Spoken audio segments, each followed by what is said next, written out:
What does communication mean? What does it mean to you? And why is it actually so important? My name is Liz. I do baking, I do talking, I do walking. So whichever one you're here for, I hope you stick around to the end. I'll be giving a shout out to someone who's been commenting on my daily check-ins. And if you want a shout out too, leave a comment on my next daily check-in and join the conversation too. Communication is something that we talk about a lot. But communication is also something that a lot of people get wrong. Not just listening, it's not just hearing, it's not just speaking, it's not just writing. It's not just the passage of information from one place to another. It can mean something much deeper to someone who is having a hard time coping with something. What does communication mean to you? And I don't just mean what do you think it literally means. I mean, what does it mean to you? What does communication equate to for you? Does it have a value? Is it something that you don't really think that much about? You may have noticed that lately I've been doing some daily check-ins. This is not just a therapeutic thing for me, but it's a check-in and a support for you. Communication isn't easy for a lot of people. Either you feel like you can't say something to someone because you're afraid of what they're going to say to you, or you don't have the ability to say something to someone because they might have passed away, they might be refusing to communicate with you. There are lots of different reasons why communication might be blocked. But there is a way for you to still have these conversations without letting them reverberate in your own head. Believe it or not, I have 4 sisters, and I'm going to use myself as an example. I have 4 sisters. There's Kim, Stacy, Rebecca, me, Elizabeth. And of all of us, Kim and Stacy were from my father's first marriage. Rebecca, me, and Elizabeth are from my dad's second marriage. So we all share the same father, but we didn't grow up in the same house. I grew up being under the understanding I was the middle child, and only later found out I was the second to last. And you would also think that being all sisters, we would have a really close relationship. It's kind of the gold standard, having so many sisters and really not that far different in age. But you would be very wrong. We don't talk at all. And it is difficult to handle that situation when you want a relationship with people who won't communicate with you. My eldest sister, Kim, she and I talk all the time. We are very close. She lives in Western Australia, I live in New South Wales, so we don't get to see each other very much at all. But we have a very close relationship and I love her very much and we talk all the time. And Stacy, I didn't really grow up with, so I don't have a relationship with her, but she isn't willing to try for a relationship either. My relationship with Stacy is kind of like there's a person who lives around the street and you know they live there and you know their name, but that's it. You have no connection to them, you have no relationship with them, you have nothing for or against them, and they feel the same way towards you, I think. I think she feels the same way towards me. I don't really know. I don't know how she feels about me, but it is what it is.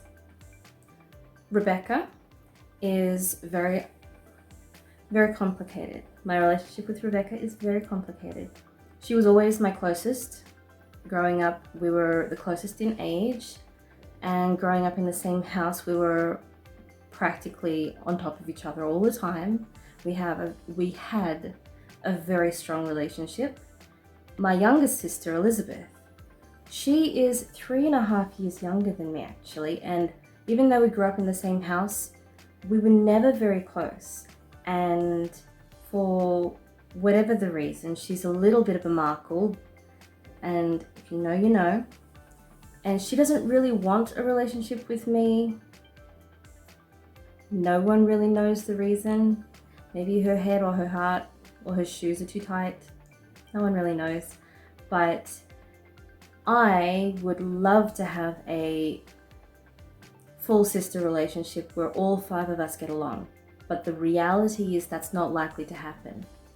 And I can either be very upset at the reality that nothing is going to change no matter how much I want it to, or I can appreciate what I have and make the most of what I have, be hopeful and be open for the potential for change.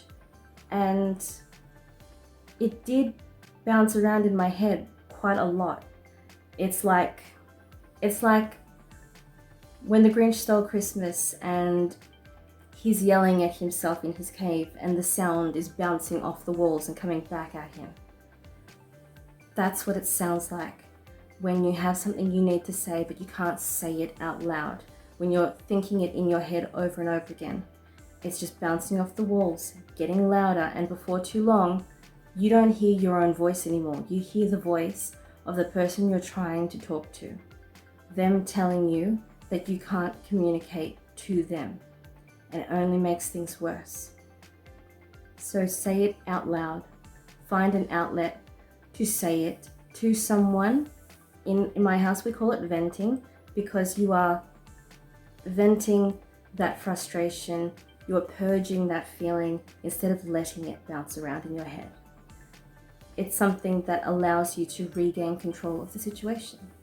I have created in my community posts an area where not only I can say a little bit of my piece each day and give you an insight as to how I'm handling life with PTSD, but a place for you to speak up as well, a place for you to join the conversation.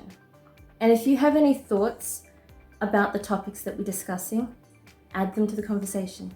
That's what it's here for, to encourage more talking, especially when talking face-to-face can be something very difficult for a lot of people. It's a lot easier to write something down, where you have the freedom to just type. It is important. It can make a big difference to one person at a time. And that's a perfect place to start. And my shout out for today is Syna.